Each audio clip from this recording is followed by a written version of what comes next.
Oh boy, running out of room down here. Things are getting a little tight. Gotta move some stuff. We had a nice, today's actually the 21st of December. Only got a few more days until Christmas, and we had some mild weather the other day, and because some snow was going to move in, I wanted to get a couple more things down in the basement. The wood shaper that I started working on, you know, I'm getting ready to put that back together, and so I moved that down here. And then of course the welder. And you know, the original plan was once the mill was in place, that the welder was going to go over there in that space between my my well tank, which I don't know if you can see that over there, and the side of the index, side of the milling machine. But boy, I'll tell you, once I got it down here, I swear it got larger. So we're going to see whether or not that's going to work out or not. Still go with that plan. I'm going to put some wheels under it somehow. I haven't decided yet how I'm going to do it. I've got some casters. I've got some old casters. They're rusty, but boy, are they heavy duty. I might try and bolt those on. I also have some other casters that are off of a roll-around scaffolding unit that I had that it was a freebie, and I used it during house construction, but it's kind of dented up and messed up, so I might just get rid of it, scrap it, and keep the casters off of it. And those should be able to handle the weight, because they're designed to handle the weight of the scaffolding, and plus, you know, 1 or 2 workers on top of it. While I got it over here, before I do anything else, Scott, if you're watching this video, I checked last night, and yeah, there's no outlet on this one. So there was a place for the outlet on the one that I scrapped, and there's no outlet on this one here. And I don't even feel like knockouts there, where like there might have been a place where they intended for you to put the outlet. And on the other side here, I don't really see anything. The lighting's not very good at all over here. Well, I looked at those casters that I was talking about on the bottom of that scaffolding, and the posts on those are a lot beefier. There are holes already in the bottom of the welder here, so these actually are a perfect fit. These are casters that I actually salvaged from those bent up bleacher sections that I scrapped just about a year ago. I scrapped those I think on January 1st of last year, so I'm gonna try these. Not quite sure if they're gonna be able to take the weight, but it's one way to find out. I'm gonna have to clean these up so that these thread better, and I'll lube up the ball bearings because they're all rusty. But I also gotta get underneath this thing with the shop vac there, because there's a ton of just all rust and peeled paint and debris that's collected on the shelf underneath there. I want to try and clean that up a little bit better, because stuff like that right there just keeps falling out all over the place. Well, I cleaned up and lubed 3 of the casters and installed them, and the 4th one I can't find. I can find the wheel, but I can't find the bracket part, and I think that's because it's probably out there in that pile of stuff that I got off when I cut those frames of the bleachers up. I piled all that aluminum out in the back there in case I needed some aluminum for a project. So it's dark outside. I'm gonna have to wait until tomorrow to go find those. Alright, went out and found that 4th wheel and just installed it. So I've got the 4 casters on there now, and now the moment of truth. I'll lower it down, lower the shop crane here and put the weight on it, see what happens. Alright, so far so good.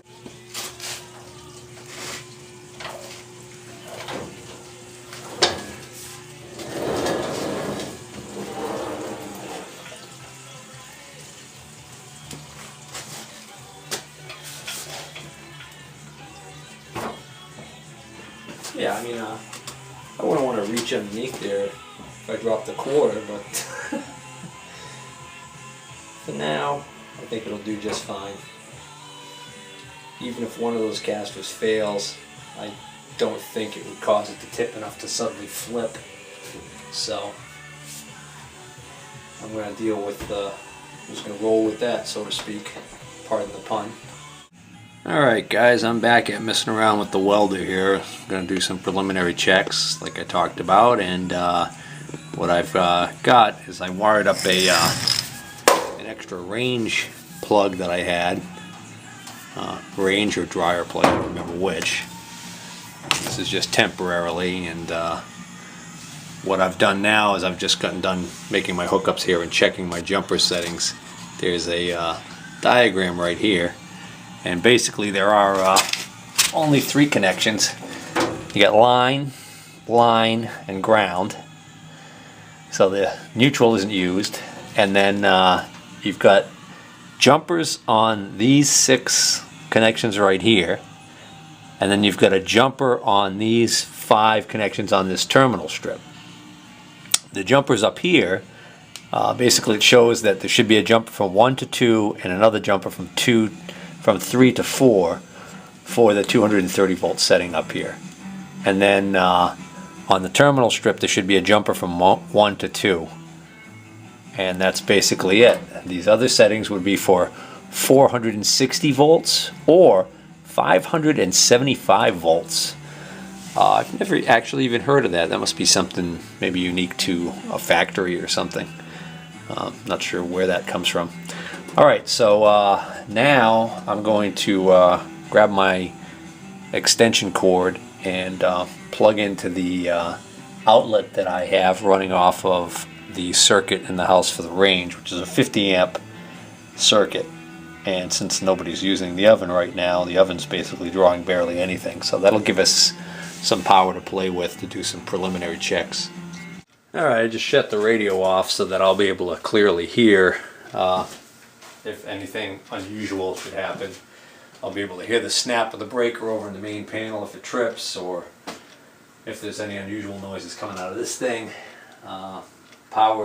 Main power switch is in the off position, which everything else shouldn't make a difference since I've got that in off position. So I've got my cord plugged in. Now I'm going to plug in my pigtail in the back here. Nothing should happen. Okay, so far so good. Alright, here goes nothing.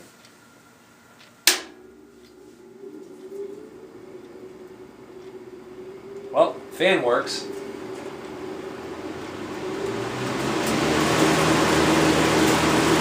Wow!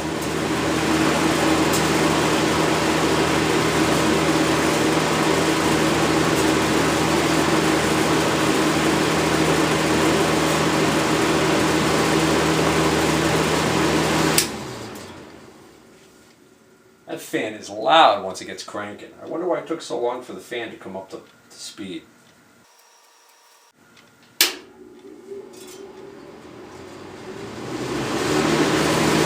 Coming up faster now. Must be just from sitting. Boy, with that big old fan cranking away, I'm certainly not going to hear any unusual noises if they're unless they're really loud. Of course, my boiler just kicked on, so what I was about to say was I was tempted to throw the high frequency into continuous setting and see whether or not, see what that does.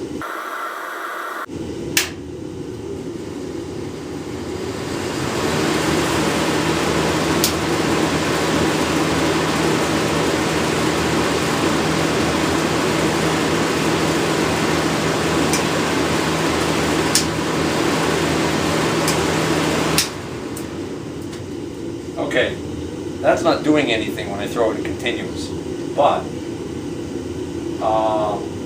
maybe it's not supposed to do anything until you initiate an arc. In other words, maybe it doesn't start generating high frequency until you initiate an arc. That would make sense, I guess.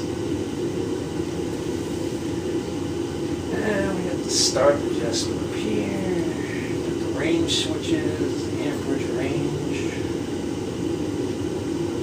Volt standard. Alright, well it's the evening, so that's going to be pretty much really all I can do for right now. So maybe tomorrow we'll wire up some welding leads, run them up the bulkhead stairs, and play around with a little bit of stick welding on this thing and see what happens. As long as we keep the current range down low, we should be able to handle it. Oh, hold the phone. That's the amperage control that I had in standard. I had the contactor still in remote. So if I turn this back on, if I flip this toggle switch to standard, I believe I should hear that contactor close.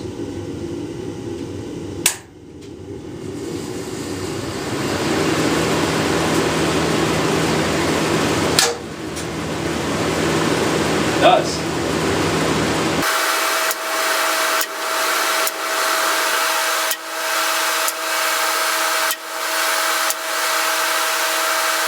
If I put the high frequency continuous now and close the contactor.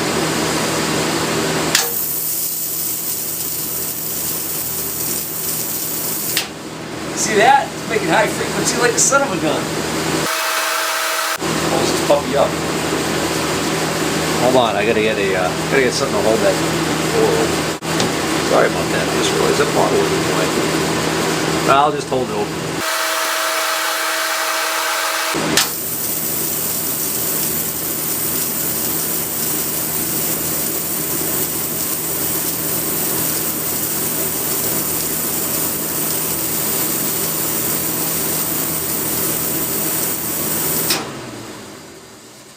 I love the smell of ozone in the morning. Well, not the morning, but you get the joke. Cool. Not sure if it's the proper frequency or anything like that, but the high frequency circuit certainly is not dead. Start adjustment. That has to do with the starting amperage when you strike an arc. So that has nothing to do with the high frequency. This is the high frequency control here. That was set at max, almost maximum. I'm just going to turn that down and see if that changes things.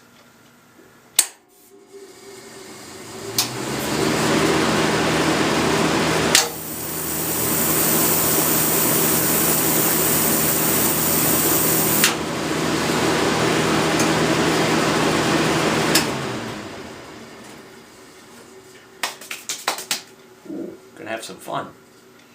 All right, that's it for tonight.